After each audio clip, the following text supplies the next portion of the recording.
Okay, so you've sent in some really interesting stuff focusing on like the consequences of this one big event. Yeah. And what we're going to try to do in this deep dive is kind of trace those ripple effects. Right. How did that moment end up impacting humanity and the natural world? And we're going to stick with what you sent us. Absolutely. Yeah, we'll look at those initial pronouncements, Yeah, about the woman, the man, even the ground itself. right. And then from there, kind of broaden it out, look at some of the bigger, more long-term implications for the environment, and think about both like the direct consequences, but then also some of the underlying principles. I love that. And it's so interesting when you think about it. Genesis 1 paints this picture of creation as like very good, Yeah. this perfect harmony. And then you look at the world as we know it, right? With Yeah. all of its, conflicts and challenges and pain and all that stuff. And so Yeah. I think the core question here really that your sources are getting at is how did that shift happen? How do we get from that original very good to the reality that we all know and experience? That's the question, isn't it? So let's start with the woman and those consequences that are outlined specifically for her. Okay. Genesis 3.16, there are two key pronouncements that we want to unpack. Okay, so let's unpack them. The first one's pretty straightforward, right? Yeah. Increased pain in childbirth. And it's interesting because, like, the sources mention that the word implies, like, a multiplication of pain. Right. So kind of hints that maybe there was already some level of discomfort there. Yeah. But the point is that this isn't just a one-time thing. It becomes, like, this universal aspect of the female experience from this point forward. Absolutely. It's a foundational change, isn't Yeah. it? And then you have that second part of that verse dealing with the dynamic between her and her husband. Right. Your desire shall be for your husband, and he shall rule over you. That word desire is so interesting, the Hebrew word teshuka. Yeah. And the sources point out that it shows up again in Genesis, just in the next chapter, talking about sin's urge to, like, dominate Cain. Interesting. And so it implies that this desire within marriage isn't necessarily just about, like, healthy affection or attraction. Right. It carries this potential for, like, a desire to dominate her husband, Wow. which really kind of sets up this power dynamic, doesn't it? It does. When you pair that with the statement that he shall rule over you, Right. you can see how that could create tension in the relationship, Right. a potential for conflict and imbalance that just wasn't there in the original very good design. And it's fascinating that the sources point out that, unlike the serpent or the ground, the woman isn't actually cursed.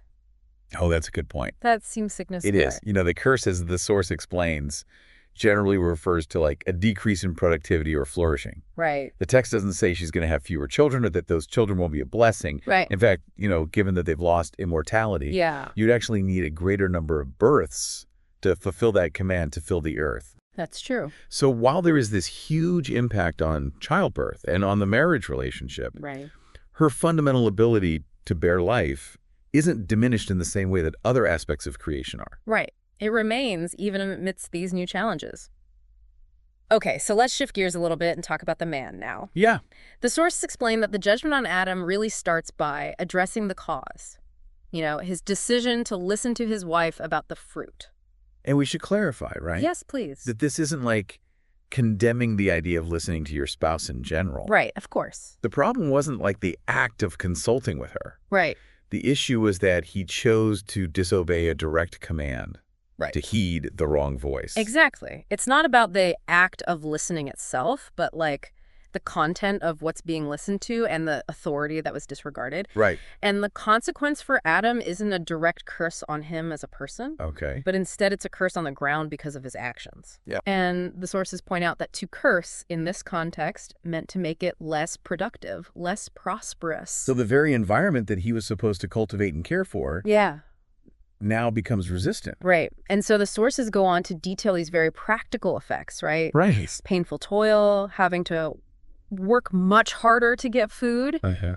And then there's this mention of thorns and thistles, which actively impede cultivation. Wow. So it's like what was probably a fulfilling and relatively easy task of pending this fruitful garden Right. transforms into this constant struggle against an environment that's no longer cooperating. That's a huge shift. It is. It's like the Yeah. ground itself becomes this adversary, making his work much more difficult and frustrating. And then, beyond just these immediate challenges of physical labor, The sources point to like this ultimate consequence for Adam, which is Yeah. this stark reminder of his mortality, Right. his eventual return to the dust from which he was It's formed. like a total change in his existence, right? Totally, from a state of unending life in the garden to now facing this certainty of death. It's huge. Yeah. So we've talked about the woman and the man, Yeah. but your sources are pretty clear that this impact went way beyond just the first couple. Right. Isn't it? Absolutely. The consequences weren't limited to humanity.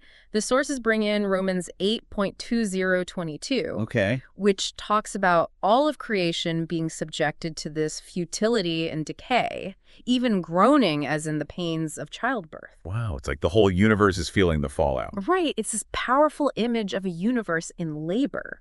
And then there's Hebrews 1.011, which, suggests that even the earth and the heavens themselves will eventually wear out and perish. So this isn't just a temporary thing. Right. It's like this enduring, comprehensive impact. Yeah. Your sources actually connect this to this idea of a dissolution of Earth's perfectly balanced ecosystem. I like that. And if you think back to Genesis 1, everything was very good. Right. Functioning in perfect harmony. Yeah. And this event, and it's kind of further detailed in the Toledot sections of Genesis, which basically describe like the unfolding generations and outworkings of that initial creation. Mhm. This marks that turning point. It's like this disruption of that original perfect balance. Right. And it's not just like things are worse now. Right. The sources point to the specific cursing of the ground in Genesis 3.17. Yes. And it also says that all livestock and wild animals were affected as well, Oh, wow. cursed in some way, although it doesn't really go into detail about what that looks like. Right. But it really gives the sense that like the harmony of that whole interconnected system Yeah, was fractured. it really does. So it's like everything changes. Yes. And then the sources introduce this really interesting connection to modern science with the second law of thermodynamics. Oh, yeah. How does that play in? Well, essentially, this law, in simple terms, it describes how systems naturally tend to move from a state of order to disorder, Okay. towards entropy or decay. It's this fundamental principle in physics that almost seems to echo this ancient idea of creation, moving away from that initial perfect order Right. and towards this state of increasing, futility and disarray. It's not a perfect one-to-one, of course, but the parallel in terms of this like natural inclination towards disorder is really interesting. It is. It makes you think. So even something like thorns and thistles, Yeah. which might have existed in some form before, Right. they take on this whole new significance after this event. Totally. They're actively getting in the way of Adam's work. Yes. It's a constant reminder that the ground is resisting, and it's just adding to the difficulty of everything. Like the environment is no longer passively allowing him to work. Right. It's actively working against him. Yeah, and making survival that much harder. Right. But then your sources bring up this other really interesting point about these seemingly negative consequences. Okay. That they actually possessed what's described as a gracious, instructive aspect. But a gracious aspect in all this hardship. I know, right? How can something so difficult be considered gracious? Well, the idea is that these challenges, Yeah. as burdensome as they were, Yeah.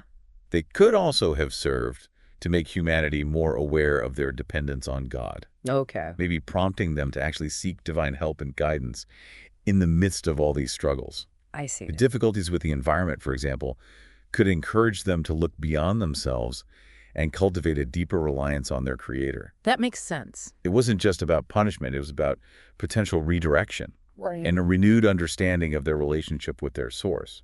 So even within these negative outcomes, there's this potential for growth, Exactly. for learning, and for a deeper understanding of our reliance on something beyond ourselves. Right. It's not just punishment, it's difficult instruction. Yeah, that's a really powerful way to look at it. Yeah. So just to kind of bring it all together, Yeah. the broad impact here is that this one act had these huge consequences that affect every part of creation. Human relationships change. Human labor becomes hard and full of difficulty. Right. And the natural world shifts from this perfect harmony to one characterized by disorder and decay. That's a great summary. Yeah. And when you think about that initial list of like bad things we often associate with the world, Yeah. Conflict and suffering and challenges with the environment, Yeah. your sources suggest that a lot of that can be traced back to these foundational consequences we've been talking about.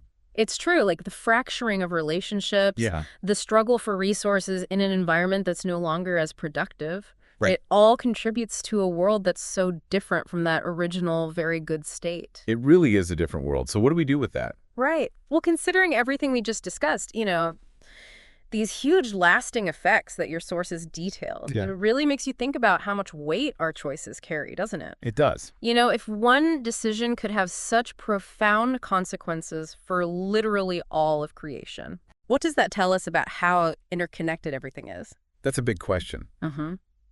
And if that original, very good creation was so disrupted, Right.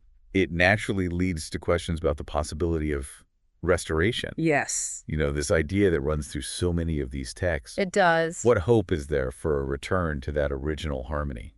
It's a powerful thought for I sure. It see. really gives you a lot to think about in terms of how these ancient texts might inform how we see the world today. Absolutely. Well, thanks for taking this deep dive with me. Until next time.